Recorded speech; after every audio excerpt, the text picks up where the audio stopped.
Кенепке емес, кілем бетіне түскен көркем сурет. Елордада етек жайған қазақ контент атты көрмеде бірегей қылқалам туындыларын тамашалауға болады. Қазақстандық суретші Әсел Сабыржанқызы ұлы даланың ханшайымдары мен батыр қыздары бейнеленген 15 еңбегін ұсынды. Автор әрбір образ тарихи жәдігерлер мен дерек көздерден алынғанын айтады.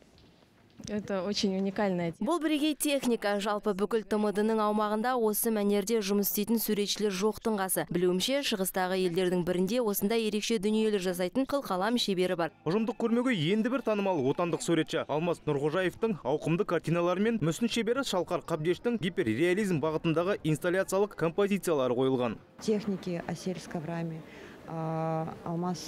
Әселдің кілемдердегі техникасы Алмастың үлкен монументалды жұмыстары және Шалқар Қабдешевтің металл торларынан жасалған ерекше инсталляциялары Қазақстандағы қазіргі көркем өнер саласын айшықтайтын туындылар жинағы десе болады.